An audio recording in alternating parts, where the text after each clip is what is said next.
Quiero enviarles un saludo a todos, queridos hermanos y amigos. Bendecimos al Señor por la oportunidad nueva de encontrarnos en esta clase, una clase sobre consejería, en uno de los ámbitos que también son muy frecuentes de hallarnos necesitados de orientaciones y de apoyar a las personas que son parte de nuestra congregación o que en algún momento llegan a solicitar el apoyo de la congregación. La presentación de esta oportunidad, de esta vez, es con referencia al aconsejamiento pastoral en las crisis. Y es muy probable que todos ustedes hayan tenido alguna situación en la cual se han encontrado con alguna persona que de un momento a otro, en un instante, se halla en condiciones de no poder responder a lo que normalmente hacía, a las situaciones que antes enfrentaba y que por ciertas condiciones pues se haya desestructurado, ha perdido el entusiasmo, ha perdido la alegría. Y bueno, vamos a enfocar sobre este tema. La clase se llama aconsejamiento en las crisis.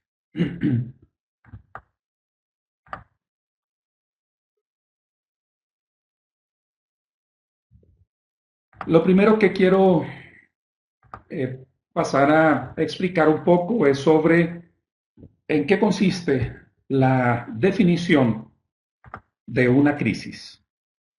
Y diremos de manera sencilla que es un estado temporal de trastorno y desorganización que se caracteriza principalmente por la incapacidad del individuo para abordar situaciones particulares utilizando métodos acostumbrados para la solución de problemas y por la disminución del potencial para obtener un resultado positivo. Así que tenemos aquí en esta definición varios elementos que quisiera resaltar. En primer lugar, lo que se refiere con una crisis es que se caracteriza por un estado de desorganización personal. Generalmente tenemos una estructura, una manera de ser, una forma de responder emocionalmente ante las situaciones, una manera de enfrentar lo cotidiano. Tenemos ciertos hábitos, tenemos ciertas capacidades, pero cuando entramos en una crisis, lo que ocurre en nosotros es una desorganización. Se desacomodan todas las cosas, las prioridades cambian, lo que sabíamos hacer parece que lo olvidamos, nos volvemos incapaces de enfrentar lo que antes solía ser tan simple para nosotros. Otro de los aspectos en esta definición es que hay una disminución del potencial, hay una disminución de la fuerza, de las capacidades, estamos invirtiendo tanta energía en mantenernos en pie por la crisis que no tenemos la capacidad de avanzar, no tenemos la capacidad de seguir adelante, como cuando caminamos en el barro, estamos caminando en un piso muy resbaladizo, mucha de nuestra energía está en mantenernos en pie y no vamos controlando, no vamos avanzando lo suficientemente rápido como quisiéramos y tratamos de evitar irnos más hacia el fondo en medio de la crisis. Y lo otro es que cuando es una crisis se entiende que es un estado temporal.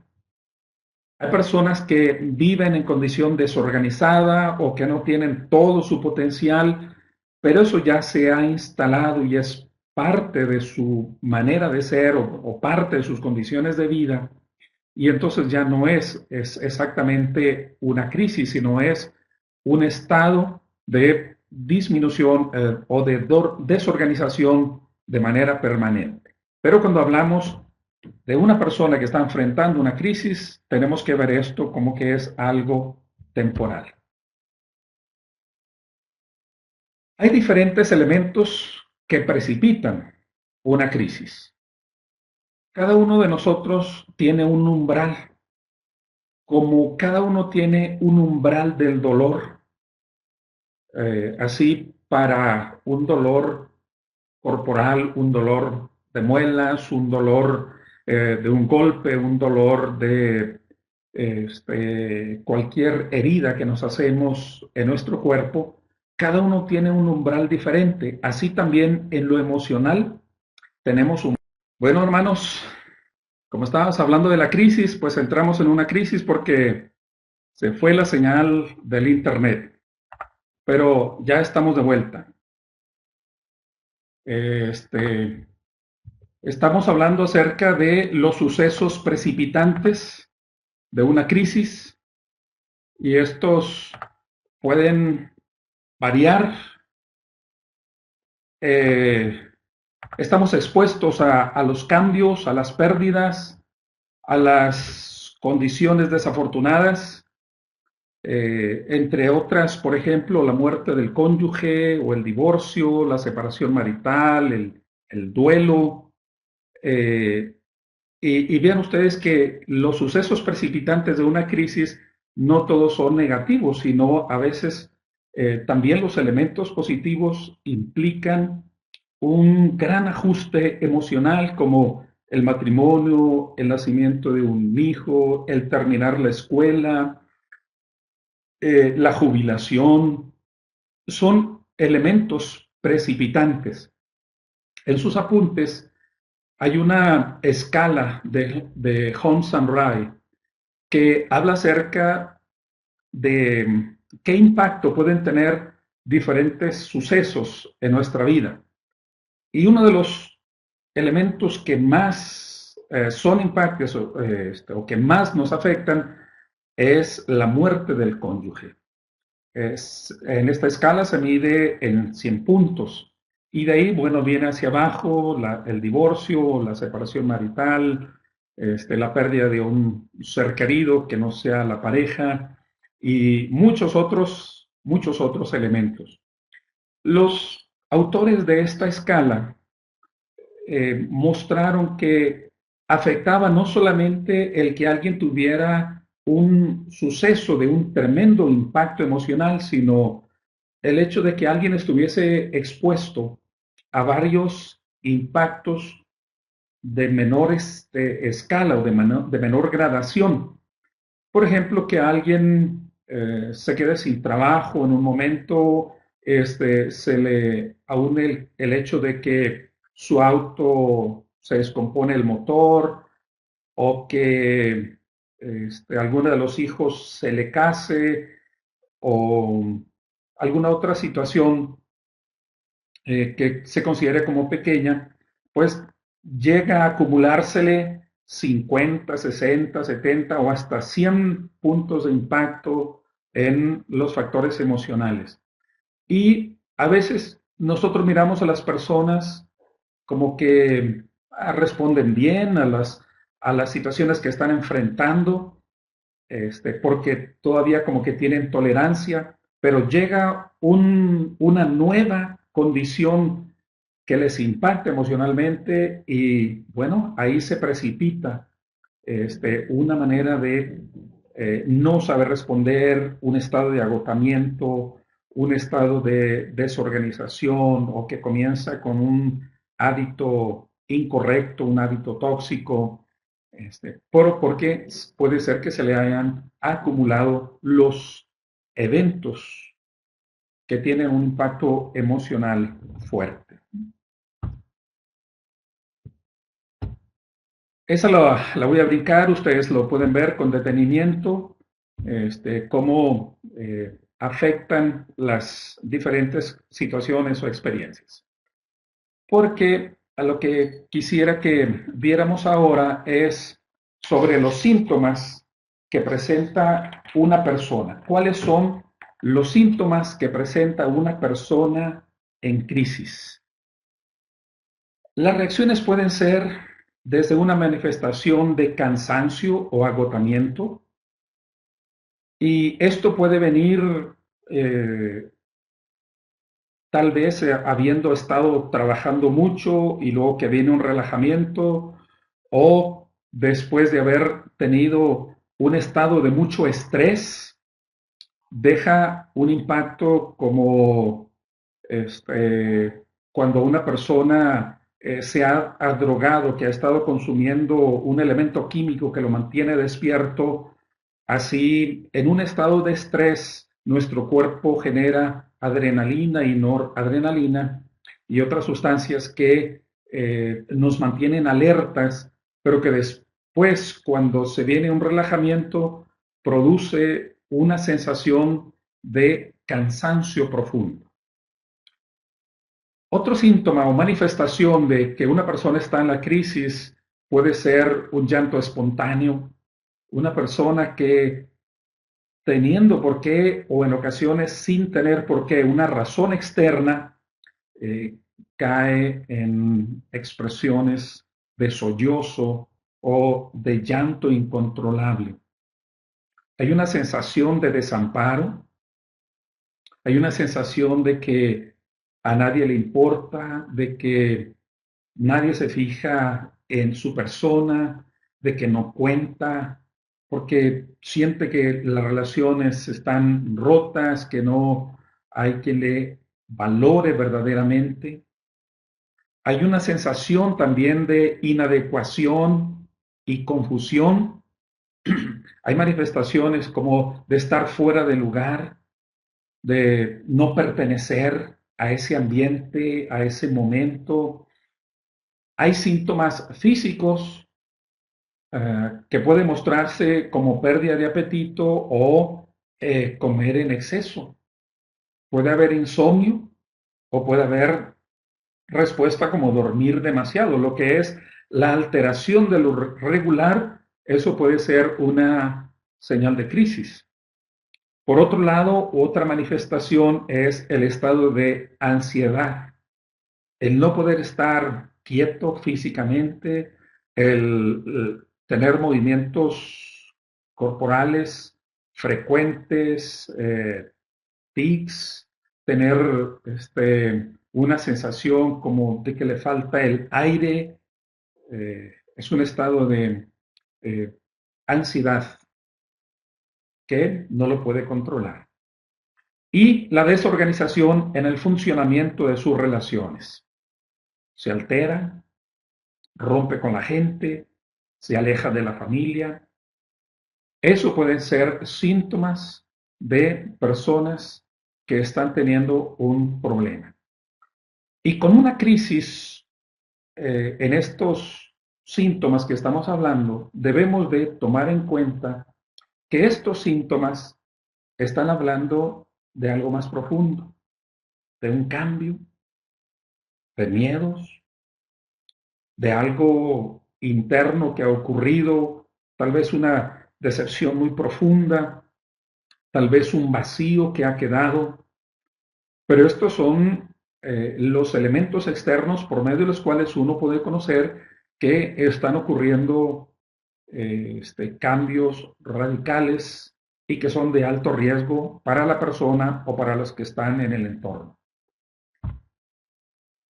¿Cuáles son las etapas de las crisis? Vamos a mirar en esta presentación 5 etapas de las crisis. La primera etapa se le denomina como una etapa de desorden, en donde la reacción que tiene la persona ante un hecho amenazante es manifestar ya sea angustia, llanto, gritos, desmayos o lamentos. Hay un momento de desorden. Cuando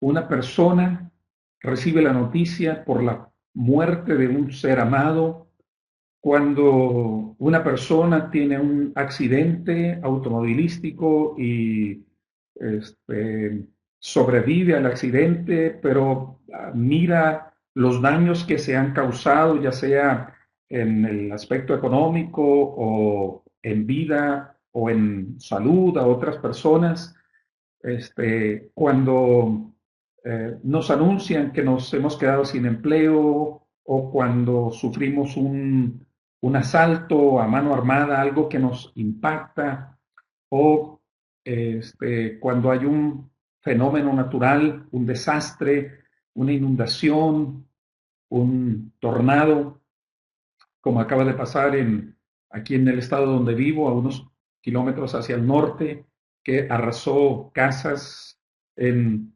cuestión de 6 segundos. Muchas familias se vieron desprovistas de aquello que era su patrimonio. ¿Cuál es una reacción? La primera reacción que se suele tener, pues es desorden, es deambular, es gritar, es tal vez sufrir un desmayo, es eh, la pérdida del control, porque es un impacto demasiado fuerte que no se puede sobrellevar. Bueno, pongo aquí un texto de Lamentaciones, capítulo 3, verso 17, donde dice el escritor cuando ve la destrucción de Jerusalén: mi alma ha sido privada de la paz, he olvidado la felicidad. En un instante la ciudad queda destruida y eso provoca el desorden emocional. La segunda etapa en la crisis, y no estoy señalando que necesariamente tienen que aparecer en este orden, pero es lo más frecuente. La segunda etapa es la etapa de la negación. La negación interna, la negación psíquica, es un intento que tiene la psique para amortiguar el impacto.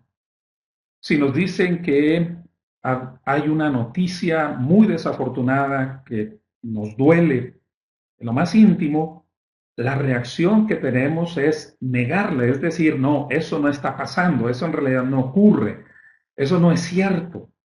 Hay un intento por decir que no estamos sufriendo eso, que no es cierto que hemos perdido al ser amado, que no es cierto que nos hemos quedado sin empleo, que no es cierto que hemos perdido uno de nuestros miembros, como perder una mano o un pie. Esa negación es la respuesta para amortiguar el impacto. Esta negación puede acompañarse también por un entorpecimiento emocional y también racional. En una ocasión, a una persona que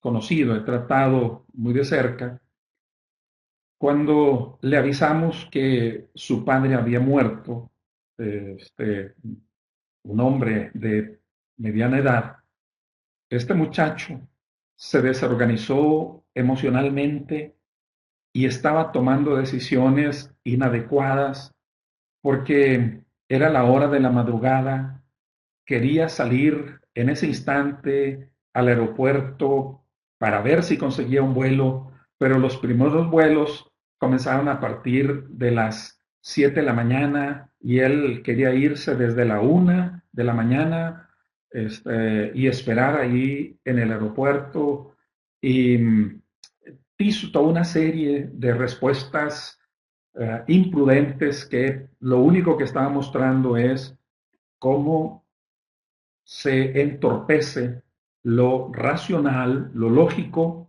pero también lo emocional. ¿Por qué no medimos en ocasiones las palabras o no miramos que si a veces responsabilizamos a quien no se debe de las cosas que ocurren? Esa es la segunda etapa en un periodo de crisis, es la negación. Cuando se niega algo, cuando se trata de esconder algo, bueno, recordamos el texto del Salmo 39:2. Enmudecí, callé, guardé silencio, aún acerca de lo bueno, y se agravó mi dolor. La tercera etapa es una etapa que se denomina como intrusión.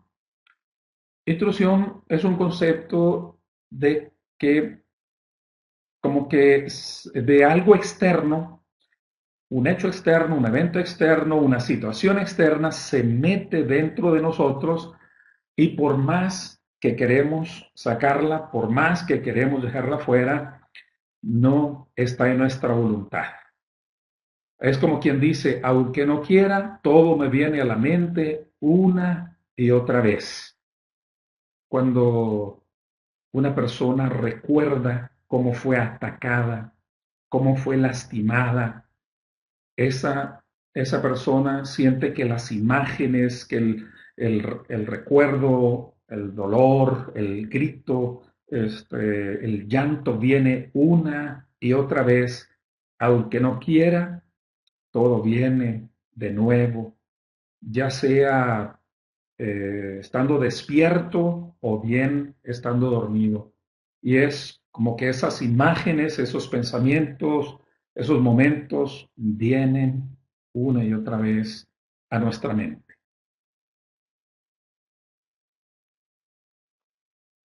La cuarta etapa es una etapa que se llama de translaboración y consiste en el momento en el cual se expresan, se identifican, se ponen en palabra los pensamientos, los sentimientos o las imágenes de la experiencia de crisis. Cuando le ponemos nombre a lo que nos duele, a los miedos, cuando le ponemos nombre a lo que nos pasó, cuando aprendemos a expresar en palabras lo que nos está ocurriendo, estamos comenzando a sanar o comenzando a manejar la situación de la crisis. Porque uno de los problemas es que actuemos la crisis, o sea que respondamos en actos a la crisis, que estemos enojados y en lugar de decir estoy muy enojado, me siento desesperado, lo que hacemos es actuar el enojo y lastimamos a otros, nos lastimamos a nosotros mismos o tomamos un auto y nos convertimos en amenaza para los demás porque hemos perdido el control frente a una situación de crisis. Pero si lo ponemos en palabras, entonces es manejable. Nuestras reacciones pueden ser controladas.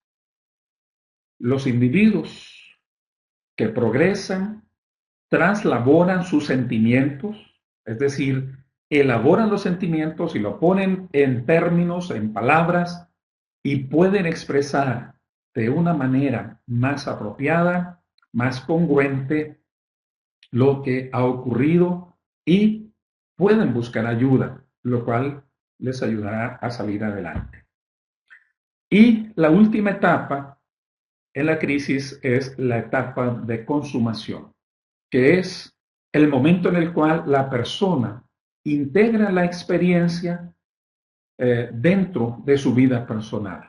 Por ejemplo, si es una familia, si eres un padre, una madre que pierde a su bebé, cuando aprende a vivir con ese hueco, cuando aprende a vivir con ese vacío, diremos que está en esa fase de consumación o aceptación, como se le llama en otras teorías.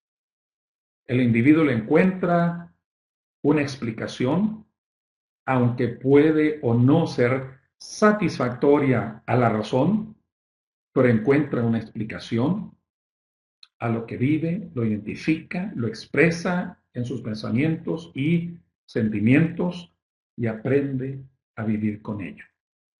Estas son las diferentes etapas de una crisis. Ahora, lo que vamos a mirar es cómo intervenir en la crisis. Como creyentes, y más si nos estamos formando en un ministerio de consejería, que siempre será conveniente tenerlo en una iglesia local, porque muchas personas entran en crisis en el momento menos imaginado o llegan personas buscando ayuda.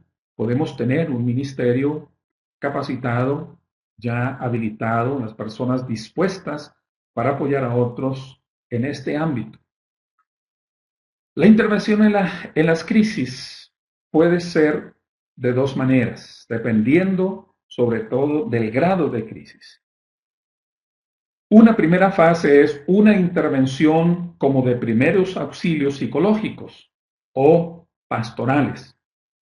Y estos pueden ser brindados por personas no profesionales de la salud mental, por ejemplo, por los ministros, por maestros, por líderes. El líder de jóvenes puede ser el que primero se encuentre con alguno de los muchachos que se siente perdido en la inmensidad porque su novia ha terminado con él o porque su novia está embarazada o porque distintas situaciones que enfrentan los jóvenes. Y el líder de jóvenes puede ser el primero en el contacto con alguien que está enfrentando problemas.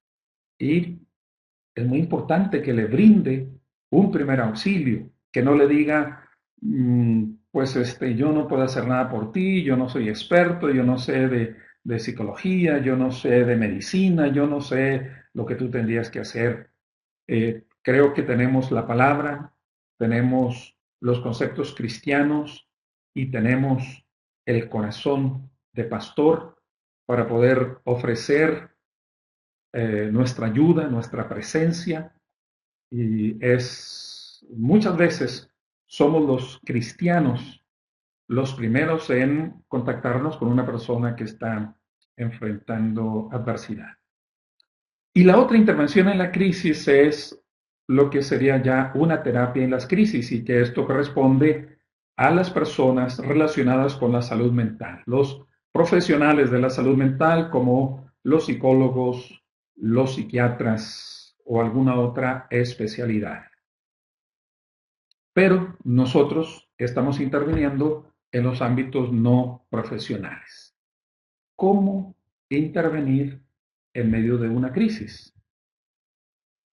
Bien, la ayuda central o nuestra participación principal consiste en proporcionar apoyo, reduciendo el riesgo de mortalidad y vincular a la persona en crisis con otros recursos de ayuda. Ese es nuestro apoyo en primer lugar. Y vamos a ver varias fases de intervención en las crisis. ¿Qué es lo primero que podemos y debemos hacer con una persona que está atravesando por una crisis emocional? Lo primero que debemos hacer es hacer un contacto emocional. Hacer un contacto emocional. Es decir, hay que comprometerse emocionalmente con la persona. Es como decirle, aquí estoy, cuenta conmigo, aquí estoy, dime en qué te puedo ayudar, dime qué puedo hacer. Eso es lo primero que se puede hacer. Y si logramos hacerlo, si logramos que nuestra presencia sea de utilidad, de bendición a la persona, ya estaremos dando un paso muy importante en su bienestar. ¿Qué es lo primero que debemos hacer en este contacto emocional? Pues por supuesto pedir la dirección de Dios, invitar a la persona a comunicarse, es decir, a que nos hable, que nos cuente cómo se siente. Vamos a tratar de proporcionar control y calma sin reprensión, sino tiernamente, a menos que sea un caso extremo, pues de histeria y a veces hay que levantar la voz, pero generalmente cuando la persona está en crisis es importante ofrecerle la calma, la paz, la tranquilidad con nuestra voz y con nuestra presencia. Escuchar cuidadosamente sin interrupciones. Es importante validar sentimientos y hechos, o sea, no contradecirle. Si la persona está en crisis y nos está diciendo, ¿sabes qué? Yo me quiero morir, creo que me voy a matar, no podemos nosotros ponernos en una posición de decir, nada, no lo va a hacer. Solo está llamando la atención. No podemos ponernos en esa actitud de indisposición porque es importante asegurar, les decía, en el concepto de lo esencial en una intervención en crisis, es importante asegurar la supervivencia. Es importante asegurar su bienestar de la persona. Hay que comunicar aceptación, empatía, comprensión y amor y permitir que la persona se desahogue al hablar. Si quiere llorar, llore. Si quiere hablar de que está enojado, que exprese que está enojado. Es importante esta expresión en el primer contacto emocional. ¿Qué no hacer en esta primera fase? No se trata de que uno cuente su propia historia. Estamos para apoyar a una persona necesitada. No se trata de que nosotros queramos presentarnos como a mí me ocurrieron cosas más grandes y no me puse tan mal como tú, o en mi familia hemos vivido estas cosas y realmente hemos sido muy valientes, muy fuertes, llenos de fe y no atravesamos por estas reacciones que tú estás teniendo. No se trata de que cuente su propia historia o que ignore los hechos o los sentimientos y no tome partido. Cuando es una crisis matrimonial, no tome partido, ya sea que hay condiciones de violencia, que hay una acusación seria por otras cosas, no tome partido y trate de ofrecer una ayuda a las personas. Aquí se trata en esta primera etapa de reducir el estrés, entregar la carga a Dios, contrarrestar los impulsos de violencia y riesgos de la vida, inducir un proceso de restauración y crear la confianza de que hay solución. De esto se trata en esta primera fase, en esta primera etapa. La segunda fase de ayuda es la exploración y dimensiones del problema. Si alguno está trabajando en consejería,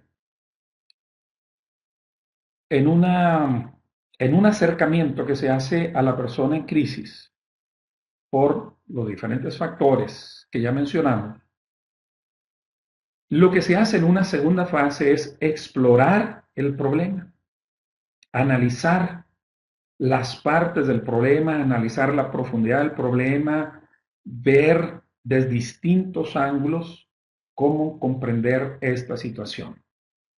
Lo apropiado de hacer en esta fase es formular preguntas abiertas. No se deben hacer preguntas cerradas. Las preguntas cerradas son aquellas que nos pueden contestar con un monosílabo, como para que nos contesten sí, no, bien, sino son preguntas abiertas.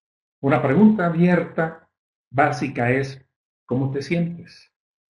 Y puede contestarnos bien. ¿Me puedes explicar qué quieres decir con bien?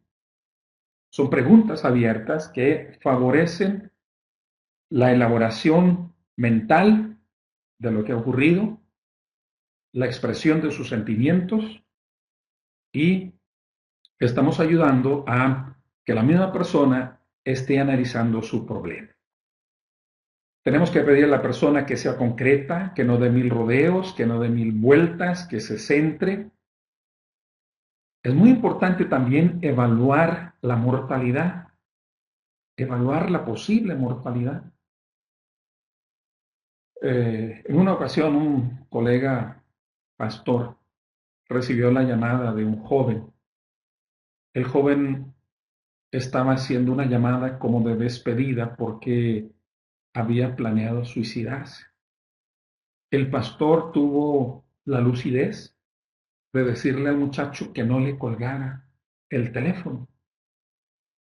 Y mientras seguían hablando, el pastor tomó su auto y fue hasta la casa donde se encontraba el joven, que afortunadamente no estaba muy lejos, en unos 10, 15 minutos llegó a su casa y lo encontró efectivamente arriba de una silla con una soga en el cuello colgando de un gancho que había en el techo.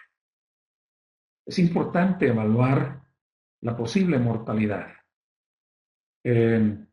Una persona que está en crisis por sus adicciones, porque se fue su familia, se fue el esposo, la esposa, porque murió su hijo, principalmente si es un niño, como que tiene más impacto emocional. Hay que evaluar los riesgos de mortalidad.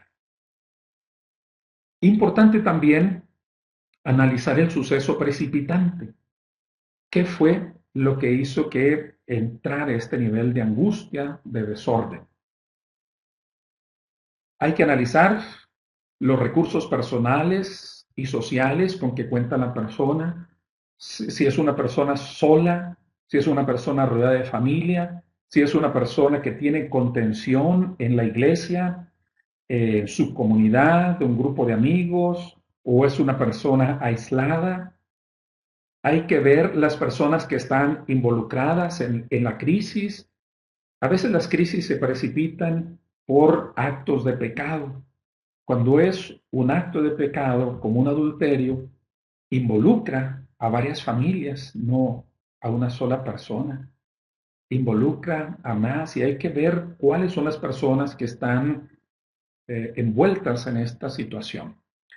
Y pues también importante determinar las causas espirituales.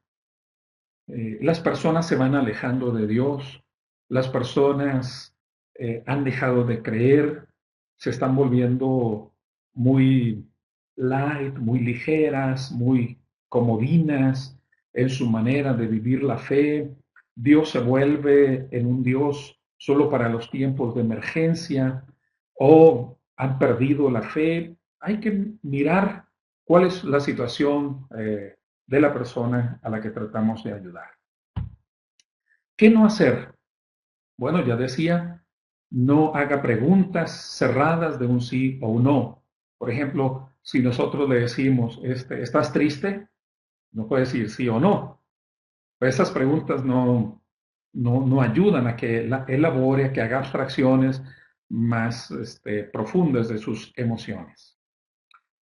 Eh, Bueno, no ignoremos los signos de peligro para la propia persona o para las personas que están alrededor. Si es una persona muy alterada, muy enojada, que está amenazando con hacerle daño a alguien, no ignore el peligro.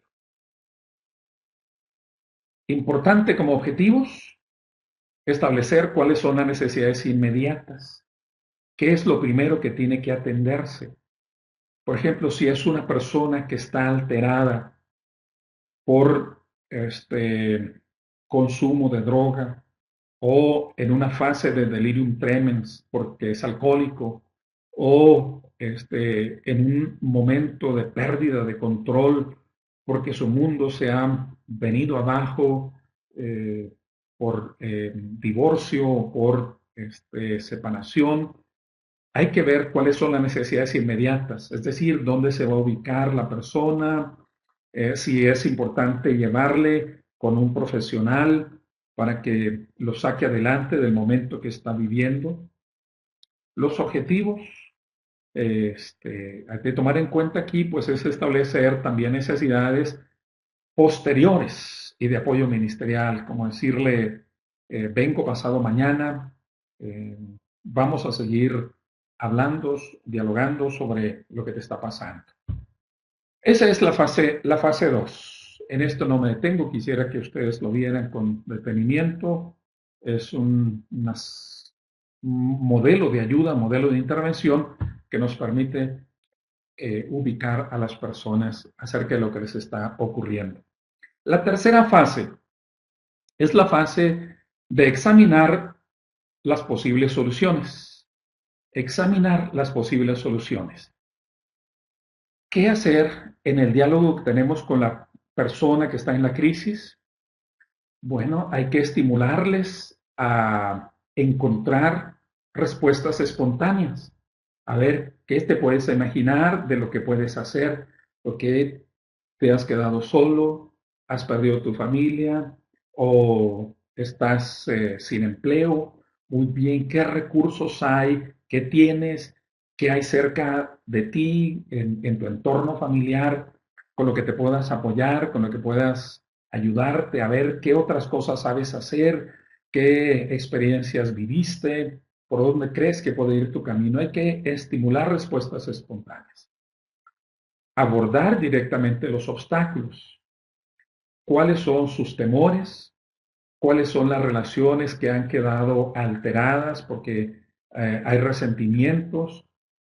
Si tiene que enfrentar a alguien, a pedir perdón, si tiene que dar perdón a alguien, ¿cuáles son las cuestiones directas que hay que resolver? Hay que establecer prioridades y para esto hay que ayudarle a la persona porque si está en crisis, tiene un desorden mental y emocional y podemos ayudarle a ver cómo acomodar las diferentes respuestas que tiene que ir dando a su proceso. Hay que preguntarle a la persona lo que ha intentado ahora, no llegar nosotros con la solución como si hubiésemos descubierto el hilo negro. Hay que mirar qué es lo que ya intentó y ver por dónde todavía puede encontrar nuevas opciones. Hay que explorar lo que puede hacer en el momento y también proponer otras alternativas.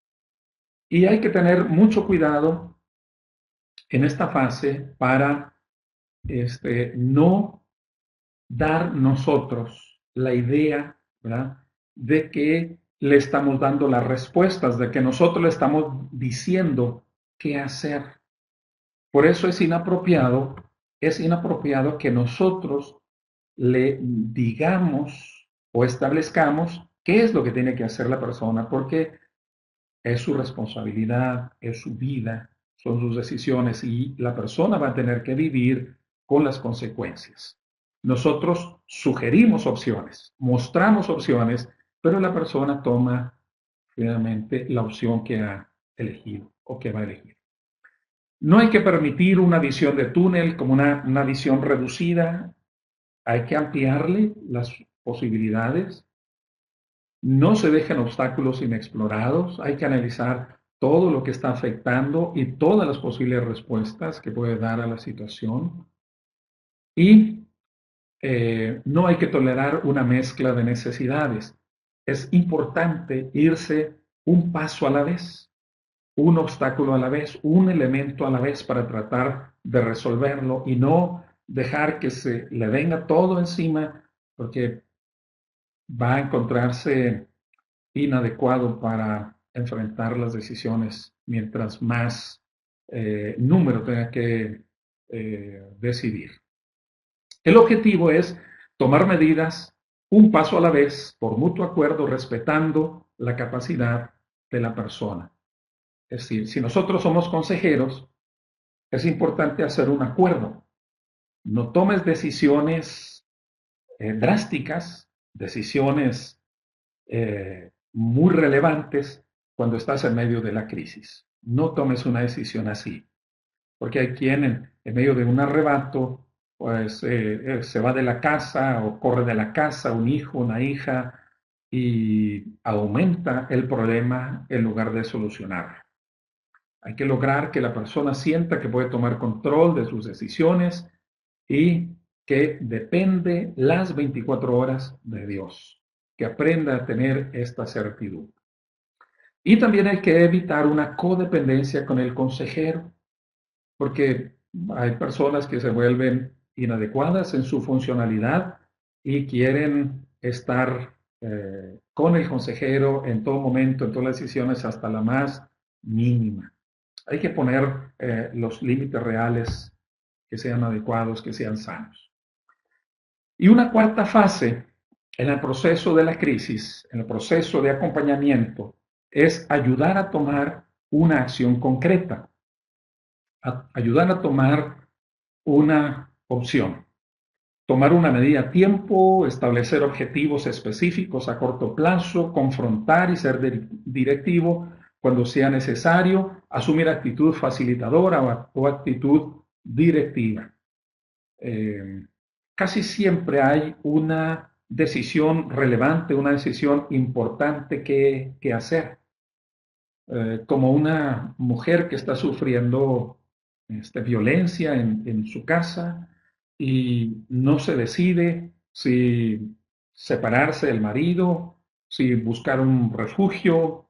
Este, es muy importante ayudarle a tomar una decisión para preservar su vida, la vida de los hijos, de los niños, y también pues evitar que la persona golpeadora se comprometa en algo más grave de lo que ya es la situación. Y en ocasiones la persona no tiene la claridad mental, no tiene la fuerza de tomar una decisión y quizá si nosotros vemos riesgo de vida de la persona, podemos invitarle a que asista a un refugio donde puede ser atendida, donde puede tener seguridad, donde puede estar separada terapéuticamente de la persona que le golpea. Así que eh, hay momentos en los cuales esa acción concreta, bien puede ser esta que menciono o muchas otras opciones según el caso, pero hay que ayudar a tomar una decisión. Lo inapropiado en esta fase es intentar resolverlo todo en el momento. Cosas que no se deciden en el momento, sino a lo largo del proceso. Y a veces ese proceso lleva meses o lleva 1 o 2 años. No todo se resuelve de manera inmediata. Lo inapropiado es hacer decisiones obligatorias a largo plazo. O sea, decisiones que comprometan y que tiene que ver ya como con un estado nuevo, un estado distinto para la persona o la familia. Inapropiado es ser tímido en las opciones, ser tímido en mostrar las alternativas. Inapropiado también es no asumir responsabilidad cuando esto sea necesario. Y la última fase es una fase de seguimiento. Esta fase de seguimiento, pues, consiste ya en una consejería más formal, en realizar un contrato terapéutico, un contrato de consejería. Esto no necesariamente es en un ámbito profesional. Un consejero cristiano lo puede hacer también, pero pone un contrato de decir, vamos a vernos 6 semanas o vamos a vernos 3 meses, a ver cómo aprendes a manejar tus problemas. Al final de esos 3 meses, pues se hace una evaluación, se hace un seguimiento en diferentes etapas de decir, bueno, vas a tomar esta decisión y una vez que la tomes miramos las consecuencias, irás a la siguiente fase, a lo siguiente que viene de tu vida familiar. En esta fase también se identifica una información segura, se exploran los posibles procedimientos de seguimiento. Es decir, si la persona requiere de un tratamiento profesional, pues hay que derivarle. ¿Cuándo una persona puede requerir de derivación a un profesional?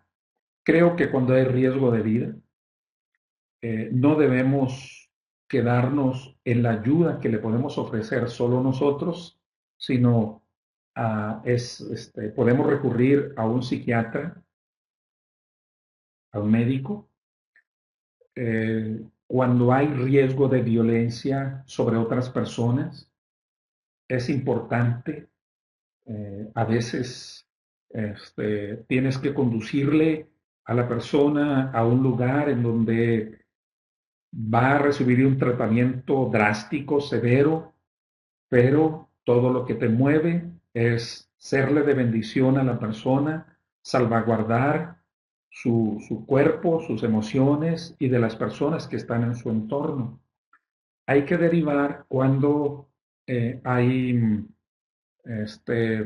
fantasías, cuando hay alucinaciones, cuando la persona está fuera de control, cuando no está teniendo la salud mental adecuada para funcionar en su entorno, o cuando ha ocurrido algo bastante severo, cuando ha ocurrido algo muy grave.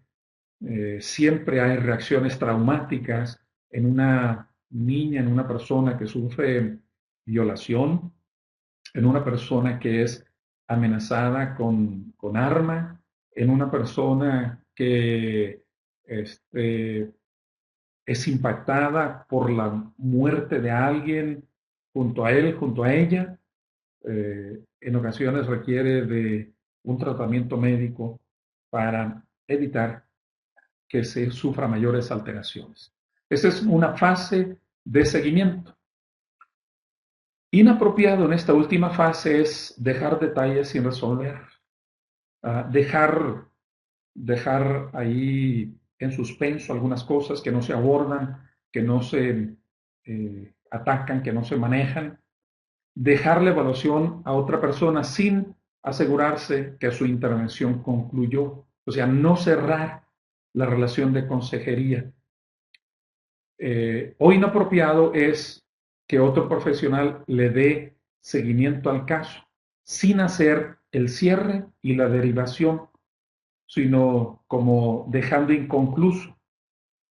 Una persona que viene porque está en una depresión, porque dice que no le interesa a nadie y nosotros le damos atención una o dos veces y luego ya no lo hacemos porque salimos de viaje o porque la persona nos cae mal, porque nos incomoda, porque no le creemos y simplemente ya no atendemos su caso. Lo único que estaríamos haciendo es agravar su carga emocional. Entonces, no dejemos esto así. Si, por ejemplo, es algo que no podemos sobrellevar o que no le creemos, entonces podemos hablar con la persona, podemos decirle directamente, ¿sabes qué? Pienso que no puedo manejar tu caso, siento que no estoy en condiciones como para apoyarte, pero te voy a sugerir que vayas con esta persona u otra alternativa. Así que es importante que nosotros no dejemos los casos inconclusos así porque eso puede aumentarse a la crisis. Muy bien. En los últimos minutos que tenemos para esta presentación, quiero hablarles muy brevemente acerca de la fe y la superación de las crisis. No estamos nosotros en una postura de decir que la persona que tiene una verdadera fe o que tiene una fe madura jamás entra en crisis. Eso no es verdad. Creo que los ejemplos bíblicos o que la persona vuelva como estaba antes de la crisis, no podemos nosotros alentar a que tenga esa esperanza, solo a que va a tener restauración, porque Dios, como dice un pensamiento, restaura las manos vacías, aunque nunca lo hace como nosotros esperamos. Eh, que Dios nos ayude para enfrentar las demandas que podemos tener en nuestro entorno, en nuestro medio, con las personas que llegan a experimentar crisis, que llegan a padecer, a sufrir como consecuencia de las diferentes situaciones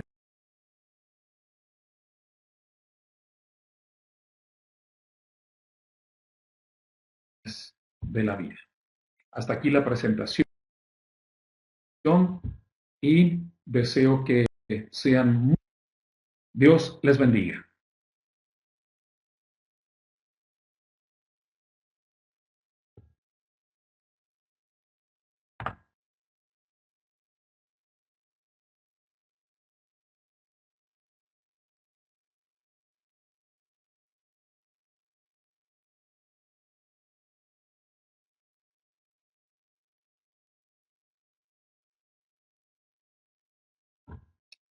Paz, hermanos de Bogotá. Saludo, hermano Elber Reyes. Dios le bendiga. A ver cuándo nos tomamos otro cafecito colombiano.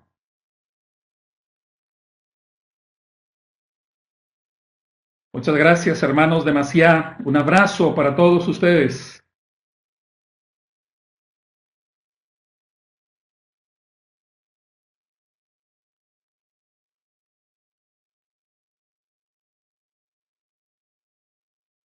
Muchas gracias. Yo les recuerdo a todos también con mucho, mucho cariño. Gracias, Eliseo y Silvina. En ese orden, esa pregunta que podamos abordar.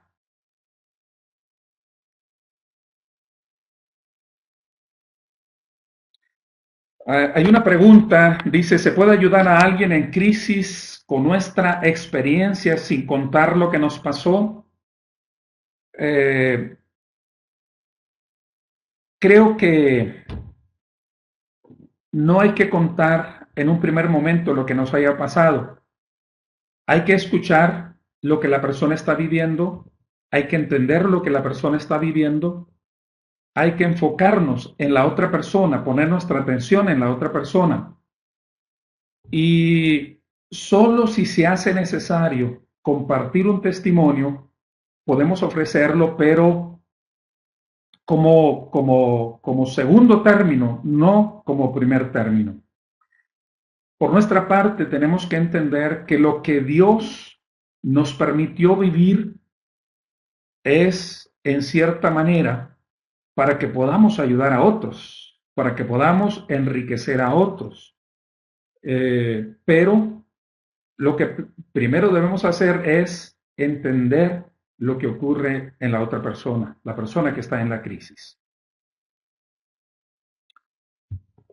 Bueno, un saludo a Guillermo, a Miguel, a Gabriel, que están juntos. Muchas gracias. Muchas gracias por este momento. Dios les bendiga. Oh, mis hermanos de Jung, también un abrazo.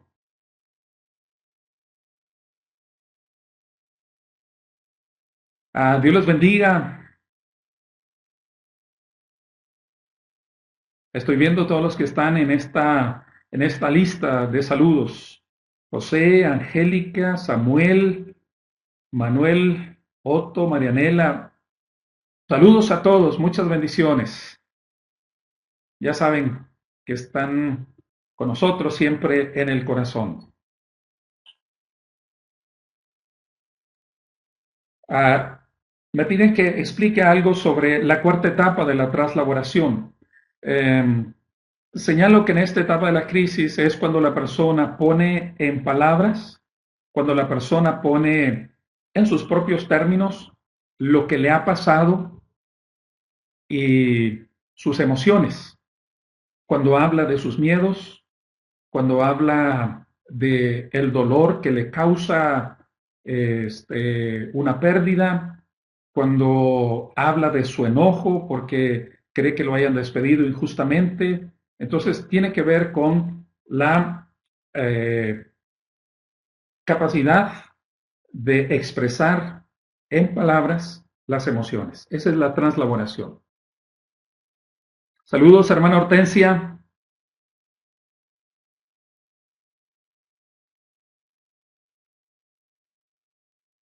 Oh, saludos también a nuestros hermanos Lili, César, Mario, Ofelia,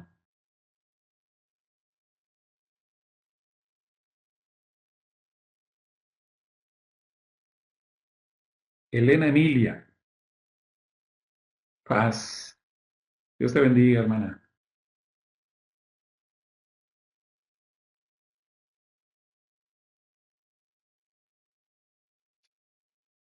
Un saludo a los hermanos de Paysandú. Dios les bendiga mucho.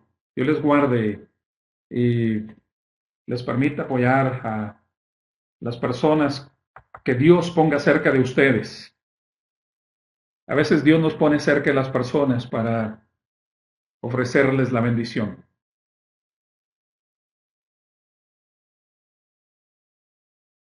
Yo daré los saludos a Betty, claro que sí, Nili.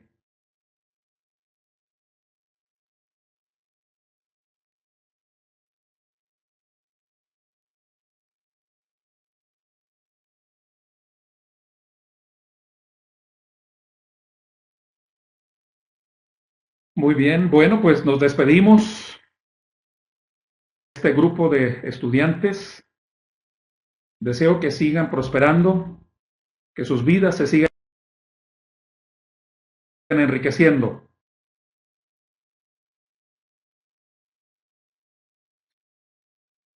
Gracias. Eh, Dios nos permite acompañarnos. Toto, un abrazo. Acá te tengo una iglesia, Toto.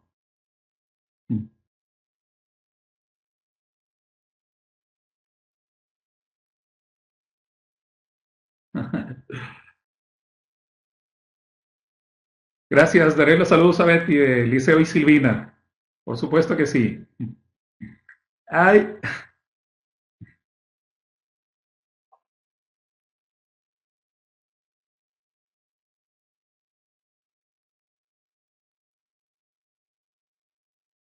hermana Arlet, un abrazo para usted, su bebé. Abrazo a Daniel. Dios los bendiga.